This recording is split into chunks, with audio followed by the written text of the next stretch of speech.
just in to Imus in Washington. President Clinton has just concluded a wide-ranging impromptu news conference at the White House, during which he discussed a broad array of issues, including his recent defeat in Congress on the matter of so-called fast-track trade authority, which would have allowed the president to negotiate trade pacts and submit them to Congress for quick up or down votes. The president announced a fallback position, and here's what he had to say. Hey, baby, you want to go out? Hang on a second, honey. Yeah, well, I know every one of my predecessors, back to Jerry Ford, has had the fast-track authority. But now that I got my butt handed to me on that one, and after reading The Dark Side of Camelot about my hero Jack Kennedy, what I'm really interested in is what he had. Fast chick authority. I'm going to be focusing like a laser beam on getting that sucker, believe me. On the matter of the standoff with Iraq, Mr. Clinton said he's had it with Saddam Hussein and expressed increasing irritation. I had to make a 10-minute phone call to Jacques Chirac over there in France, and then a quarter hour with Tony Blair in Britain, and I was on with that rummy Yeltsin for over half a damn hour. Let me ask you something. Just when the hell am I supposed to make my fundraising calls if I got to yak with every Tom, Dick, and Harry prime minister and president on the planet over one loudmouth camel jockey in Baghdad? Come here, Daddy. You look so good. See if you can straighten this up on me, will you, baby? However, later, a bit of a mixed signal, as Secretary of Defense William Cohen, appearing on CNN's Talk Back Live with Susan Rook, announced that he had invited the entire Revolutionary Council of Iraq to his home for dinner and felt sure everything could be smoothed over. Asked about the apparent conflict in policy, Clinton administration National Security Advisor Sandy Berger explained. Well, the strategy we're employing here is really pretty simple. See, it is to rattle the Iraqi leadership by making as many contradictory statements as possible in the shortest amount of time possible, so that neither Saddam Hussein nor anybody else, including me, knows what the is going on. And let me tell you something, it's working great. Yeah. I guess. Hey, you want to eat the rest of that? And finally, another front-page story this morning in the Wall Street Journal, which just days ago broke the news that Barbie, the celebrated doll icon, would be undergoing plastic surgery, a body makeover, involving a smaller bust line, smaller hips, and slightly larger waist, to make her more acceptable to little girls of the 90s. In today's paper, the Journal reports that Barbie's longtime companion, Ken, will also be undergoing a body makeover to make Ken more acceptable to girls of the 90s. And beyond, giving him, according to a Mattel Toy Products press kit, a 13-inch Boogie Nights bone. And a top CBS executive is in hot water, allegedly for remarking that black viewers are a dependable late-night television audience because they don't have jobs to go to in the morning. What's this guy thinking about, huh? Jesus, I mean, just an absolute total nitwit, right? You know what, Mr. Conan O'Brien now. If your radio sounds funny in the morning, you're listening to Imus in the morning. Nick's struggling right now, 7 of 11 overall, and talk of infighting amongst these great warriors. Patrick Ewing was asked if there is any such thing. I'm not even going to comment on that. I think that we should, solve that from inside. You're just staying up too late watching TV. Yo, you saw Ted Koppel last night, my man?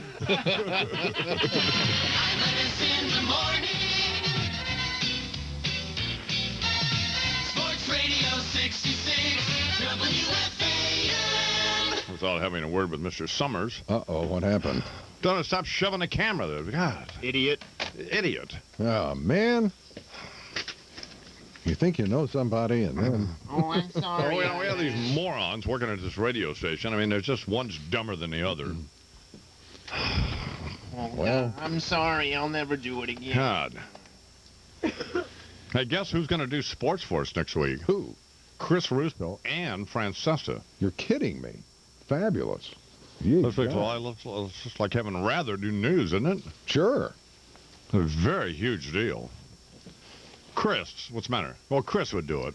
Getting Francesca to do it's a huge deal. Yeah, that's tough. In a couple of areas. That's tough. Are you going to have Minko come in, too? No. Minko's a loser. You love Minko. Of course we like Minko, yeah, but I mean... But he's still a loser. He's a loser. No, we want Francesca. We want... Got Russo, Francesca. Mike and a Mad Dog. That's what we want. Doing sports, right? There you go. Here's Chuck with the news, and it's, Pakistan. Well, go ahead. Well, that's one of the big... 2.5 years left on our contract with Coke, and they've been fabulous to us. Oh. And they're one of the sponsors of this beautiful guide, and I am here to officially thank you for this magnificent photo. We are so excited. We printed 200,000 of these. I do have a number with me, which I have to find, that tells people where to call if they want us to mail.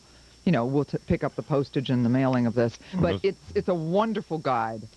And it talks about everything from the fact that we're getting the U.S. Open in 2002 at Black Course at Bethpage. First time the Golf Open, will have been played on a truly public golf course. First time in the history of the USGA. What Miss Castro is droning on about here is the New York State Parks and Historic Sites Guide. Droning on? In which she made me take a photograph up at Niagara Falls last winter when it was 15 degrees. I know. I felt so badly. And then made me use Kodak film when I really prefer Fuji. Now, see, but there's another great New York company, Kodak. Well, and they think the world of you. They were so happy that you used their product. Because we did not touch up. We did not. I hate them. Why? We did nothing to that photo. I hate Kodak film. I love Fuji film. I hate them. I hate their guts. You can love Fuji and you can love Kodak. I hate the executives at Kodak. I hate their film. I hate the color of their hideous box. I hate their pets. No. And obviously this photograph, and I know y'all can't see it on the radio, but it is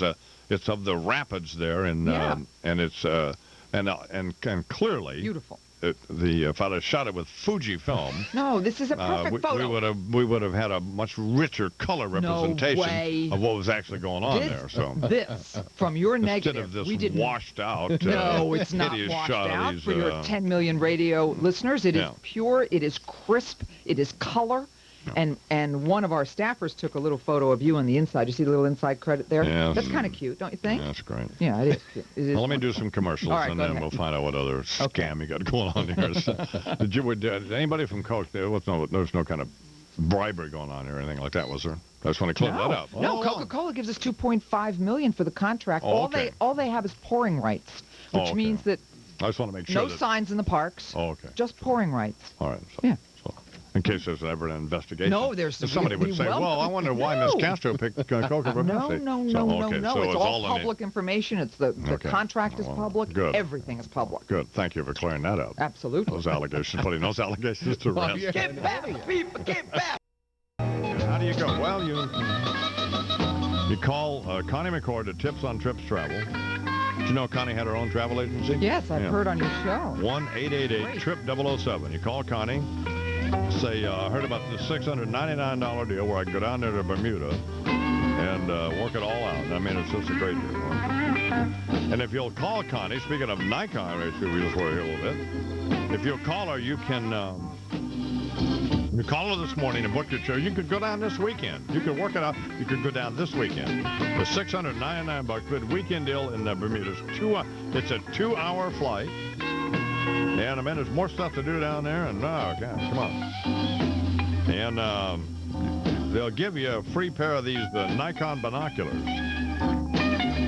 $110 value there. So call Connie 1-888-TRIP-007. Well, now we just have a note here from AP that President Clinton has announced that he's frankly disappointed that Pakistan has conducted these nuclear tests, and he pretty much went back to sleep.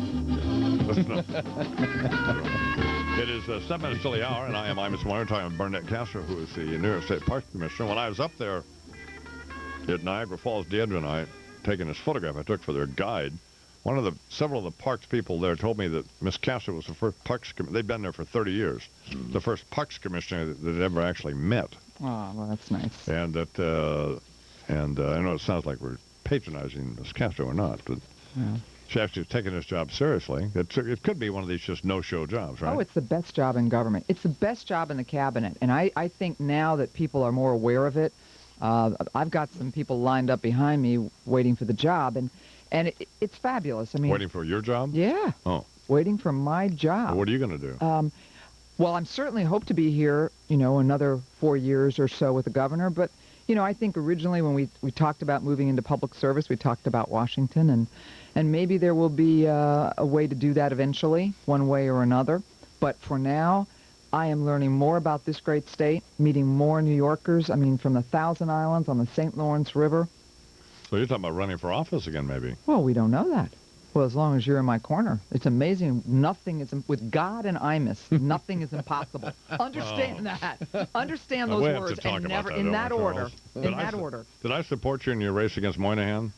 Well, actually, I was sort of on the fence, wasn't I? You were on the fence. You know why? Because I didn't think you were going to win. Right, and I understood that. I couldn't jeopardize. Right. Your reputation. Right. Sure, your image. I understood that. Certainly. I did I understand had that to think about. Of course. No, I did understand that, but the next race, I think you could win. Thank you, and then perhaps we'll have a different effort. Because people, I guess people thought you're a little goofy, and now we've discovered that's not the case. Because you really have done a great job doing this. Thank you very much. But so you would make a good, wouldn't you, Charles? Well, she's demonstrated. Yeah, you would. You've demonstrated. I appreciate that. So this was a great idea to do this. Well, to take this parks commissioner's job this is fabulous. to demonstrate that you weren't some nut, you know. Exactly, and it's thank you for the I thank you for the compliment. I'm not sure, but before Can you hang on a minute? I have to do a couple. Yeah, and then I have to ask you a big favor. You don't have to go anywhere, do you? Oh no. Oh, we'll just hang on. No, I'm. Imus in the morning. All right, let me talk to you about Fujifilm, which I should have used, by the way. No. Up here shooting these photographs tonight.